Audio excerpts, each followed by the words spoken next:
네, 안녕하십니까. 정 본부장입니다. 예, 하나 찍고, 제가 또 이제 오늘 휴가 중이라, 예, 뭐 또, 오늘 저녁에는 또 갈 곳이 있어가지고, 부모님 댁, 어머님 생신이세요. 어머니 생신이셔가지고, 또, 아들 노릇을 또 해야 되지 않겠습니까. 예, 그래서 뭐 또 공교롭게 또 휴가 중이라 더 다행입니다. 뭐 이번 휴가는 어떻게 보면 좀 좋았어요. 뭐 첫날, 둘째 날 다 이렇게 제가 할 일 좀 하고 또 병원 진찰도 좀 받고 제가 이제 인간은 누구나 다 지병이 있지 않습니까? 근데 그 병원 진찰을 좀 착실하게 받아야 돼요. 여러분들도 그 삼성병원이라든지 뭐 세브란스라든지 이런 곳에 뭐 어떤 분야도 상관없습니다. 그냥 주치의를 하나씩 두는 건 상당히 좋아요. 왜 좋으냐면 그분이 그런 거 본인 전 머리 때문에 가는데 머리 때문에 관련된 여러 가지 모든 얘기를 할 수 있어요. 뭐 예를 들면 뭐 지난주에는 약간 뭐 제가 뭐 한여름에 오한이 나고 뭐 이랬다. 머리랑 상관이 있느냐 그러면 그 머리랑은 상관없고요. 식중독인 것 같습니다. 뭐 이런 식으로 얘기해요. 예, 손영민 박사님인데 말씀을 그렇게 해주시니까 오히려 그 뭔가 명쾌하다는 느낌이 들더라고요. 참 이게 이 주치의라는 말 한마디에 사실 상당히 그 뭐랄까요 좀 그 편했습니다. 예. 그래서 그런 것들은 제가 봤을 때는 좀 여러분들한테도 상당히 좋은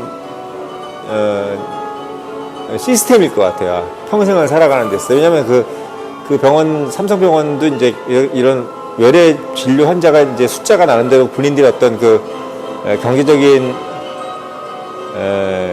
이 스테이터스잖아요. 그러다 보니까 이제 그런 어떤 외래 환자 숫자가 많다는 것을 또 회사의 병원의 수입이기도 하고 우리나라는 이제 뭐 건강보험 때문에 대부분 다 95% 이상 나라에서 내주는 거기 때문에 외래 환자 상당히 중요하죠. 아시겠죠? 우리나라가 참 건강보험이라든지 국민연금이 워낙 잘 돼 있기 때문에 뭐 국민연금까지는 모르겠습니다. 뭐 기초연금을 또 많이 주네, 뭐 건강연금 가지고는 안 되네, 국민연금까지 안 되네 이런 얘기 하는데 건강보험은 제가 봤을 때는 뭐 타의 충을 부여하는 것 같아요. 뭐 박정희 대통령이 만든 건데 참 대단한 것 같습니다. 그래서 제가 봤을 때는 이제 대한민국이 상당히 강대국이 나는데 제가 삼성병원 가면서 느낀 거지만 참 직원들이 다 뭐 6시에 좀 앉아서 다 퇴근하더라고요. 5시 반인가 퇴근하더라고요. 그래서 참, 뭐, 이렇게 출퇴근도 짧고, 옛날에는 뭐 밤새워서 일하고, 뭐 전태일이네 뭐네 그래서 뭐 밤새도록 가발 공장 돌리고 이랬던 나라에서 지금은 다 6시에 칼퇴근해서 저녁 있는 사람 하면서도 연봉은 다 억대어에 가깝고, 뭐 이런 식으로 돼 있는 나라가 우리나라입니다. 한마디로 정말 지상천국이 된 것 같아요. 예. 선진 조국 창조라는 어떤 그런 기치 아래 1962년에 시작된 경제개발 5개년 계획이 이런 결과를 만들 줄 누가 알았겠습니까? 정말 대단한 것 같습니다. 자, 그런 상황인데 지금 사실 뭐 제가 전쟁톡이라고 얘기했어요. 오스카의 전쟁톡. 오스카의 전쟁톡을 얘기했습니다. 그러니까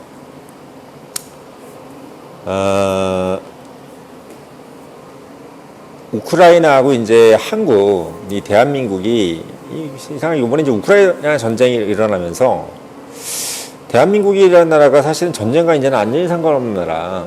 어떻게 보면 이 정도의 국력을 가지고 있고 뭐 60만 대군에 육군 60만에 최첨단 무기로 무장돼 있으면서 또 그 무기를 만들 수 있는 나라고 또 심지어는 뭐 우리가 방산산업이라 그래가지고 방위산업 부분도 상당하고, 뭐, 하나라든지 이런 데, 로템, 이런 데도 장난 아니고, 뭐, K1, K2 전차 다 우리나라에서 만들죠. 뭐, 소위 얘기해서 미사일 다 우리나라에서 만들죠.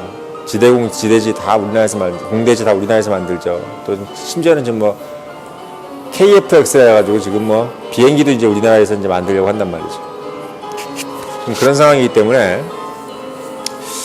우리나라가 과연 이제 뭐 북한을 압도하는 건 당연한 거고, 뭐 유튜브 같은 거 보면은 뭐 중국과 가상 시나리오 했을 때도 중국이 뭐 한국한테 결국은 못 이긴다.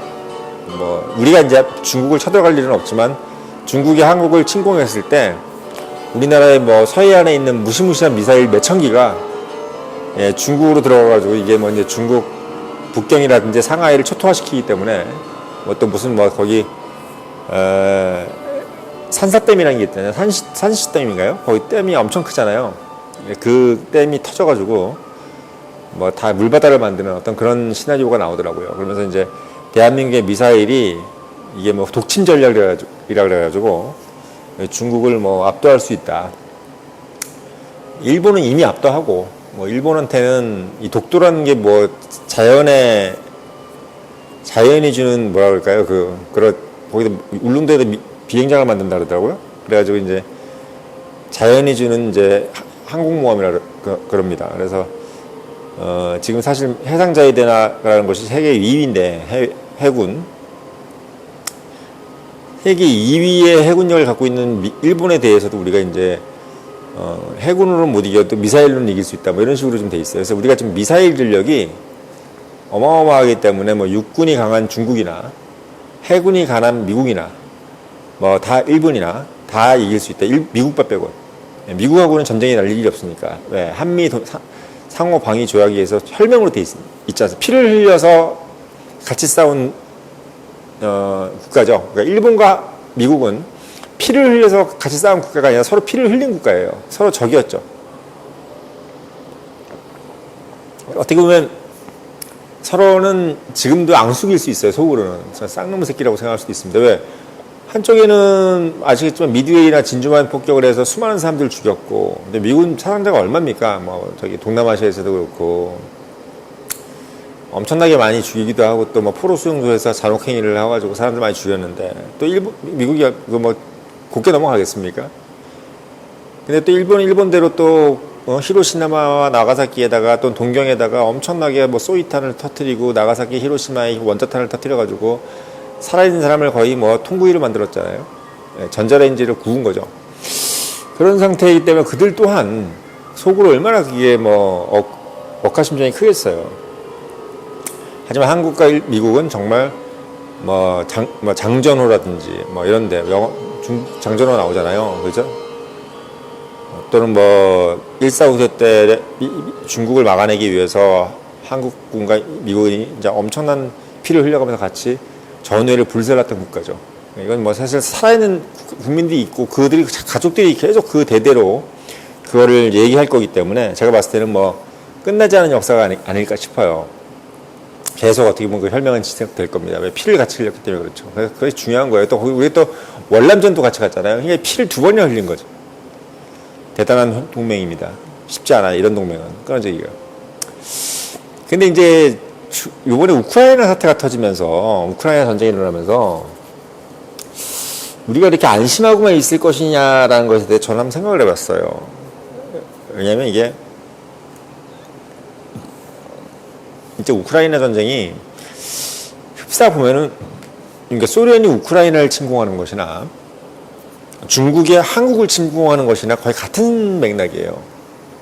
예, 같은 맥락입니다. 지금 우크라이나 동쪽에 돈바스하고 도네츠크 있죠. 여기가 뭐냐면 같은 우크라이나 국가이긴 하지만 사실 어떻게 보면 친러시아 계열 공화국이에요. 예, 우리나라로 따지면 약간 북한 같은 개념이에요. 물론 이제 북한처럼 완전히 분리된 국가는 아니죠. 근데 돈바스하고 도네츠크가 만약에 우크라이나하고 서로 전쟁이 나면은 바로 그냥 북한처럼 되는 지형이죠. 예, 괴뢰 국가가 돼버리는 겁니다. 그리고 우크라이나는 이제 우크라이나하고 러시아 사이에 돈바스 도네츠크라는 북한 같은 어떤 그런 완충지대가 생겨버리는 거죠. 그러니까 이게 왜 돈바스 도네츠크를 왜 이렇게 이제 러시아에서 이제 점령을 하고 이렇게 됐냐면 러시아나 중국이나 가지고 싶은 생각이 뭐냐면 완충 지역이에요. 완충 지역. 그러니까 해양 세력으로부터 자기 나라를 구할 수 있는 완충 지역. 그러니까 이 전통적으로 그들이 이제 소위 제국이라는 것을 가지게 된 우리가 표트르 대제 있죠. 그 러시아가 그전에만 해도 자기 스스로가 잘났다고 생각한 적이 없어요. 근데 이게 표트르 대제부터 시작해서 17세기, 18세기 넘어오면서 러시아 나름대로의 제국의 면모를 가지게 되고 또 자기 나라 영토가 이렇게 넓은지 자기들이 알고 또 여러 가지 또 뭐 문화 예술도 엄청나게 발전돼 있으면서도 자원이 엄청나게 풍부한 걸 알고 있는 거예요, 이 사람들. 그러니까 자긍심이 상당한 거죠. 이 국가라는 것은 자긍심이 상당해지면서부터가 이제 재밌어지는 거예요. 그러면서 이제 팽창 의혹이 생기는 건데, 팽창 의혹을 가지자마자 가지기도 전에 이미 영국 대영 제국이라든지 또는 독일이라든지 또는 프랑스라든지 뭐 아시겠지만 프랑스도 나폴레옹 생기자마자 바로 침공한 데가 러시아고, 독일도 히틀러니 뭐니 뭐 1차 세계, 2차 세계 대전 때 히틀러는 저거 잡자마자 잡은 데가 어딥니까? 러시아입니다. 영국은 MI6라 그래가지고 007이라는 것이 가정적으로 평생 삼고 있는 게 러시아입니다. 미국은 뭐 아예 냉전을 러시아랑 했고요. 한마디로 얘기하면 러시아 팽창을 두 눈 뜨고 곱게 보는 나라가 단 하나도 없는 거예요. 서방 국가 중에서. 그렇기 때문에 러시아 또한 팽창에 대한 욕구를 떠나서 본인에 대한 안보에 대한 걱정을 늘 하고 있는 거예요. 왜? 이 서방 7개국의 나라들이 러시아가 잘 되는 꼴은 못 보는 건 물론이거니와 러시아가 해체되거나 뭐 이런 식으로 됐을 걸 제일 바라는 거예요.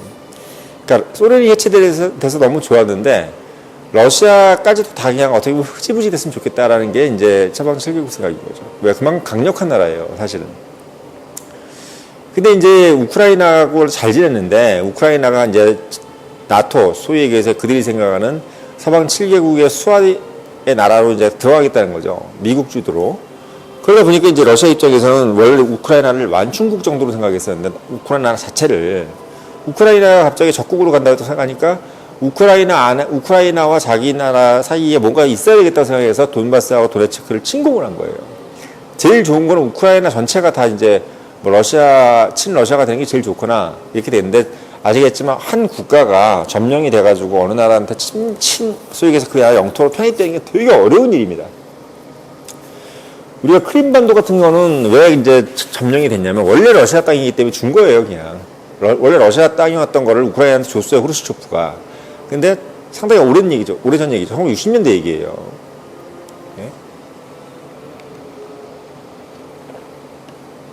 근데 후르시초프한테 줬는데 이거를 50년대일 겁니다. 더 옛날이에요, 아예.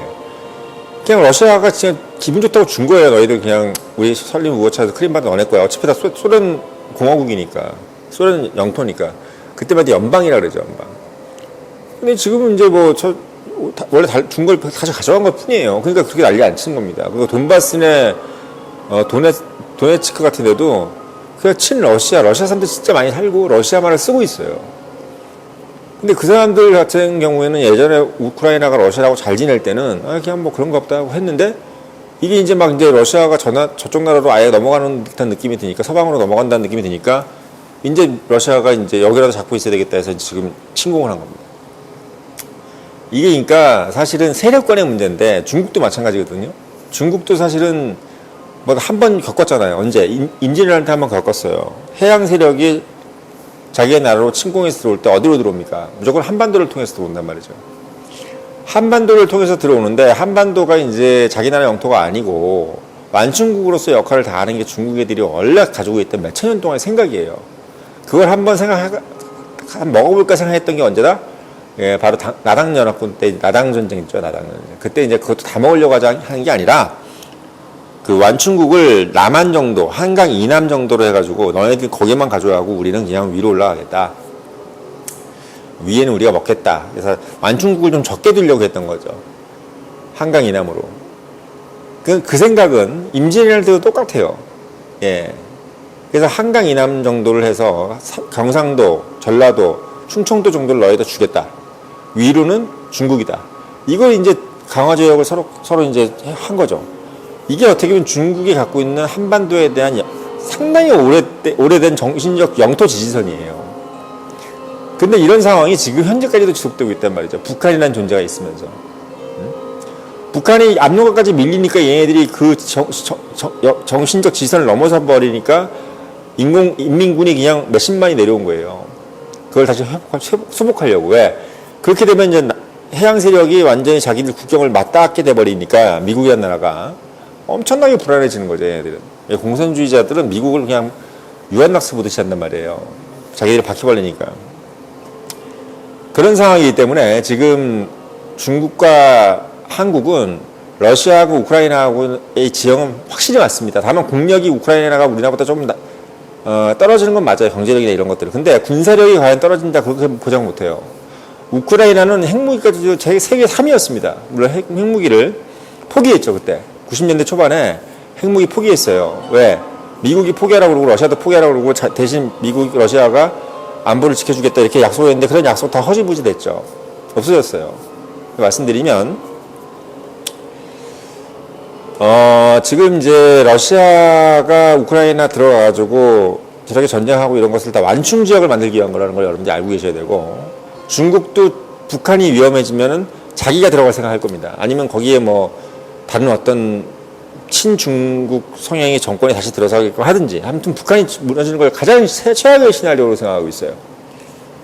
근데 만약에 미국이 우격다짐으로 야 중국 닥치고 가만히 있어, 무조건 한국 그냥 통일한국 만들 거라고 하면 만들 수 있는 게 미국의 힘입니다. 그거는 미국의 힘이 있기 때문이에요. 통일한국이란 나라 자체가 완충국으로 그냥 생각해라 중국아, 이렇게 얘기할 수 있는 나라가 미국입니다. 물론 일본도 상당히 싫어하겠죠. 그러니까 통일한국이란 것을 만들어줘서 일본, 중국을 다 견제하겠다는 생각을 가지고 있는 게 분명히 미국일 거예요. 아마 그 생각을 하고 있는데 그 생각을 읽고 있어요, 두 나라가. 그래서 서로 또 반대로 협정을 에스피나지를 하고 있단 말이지.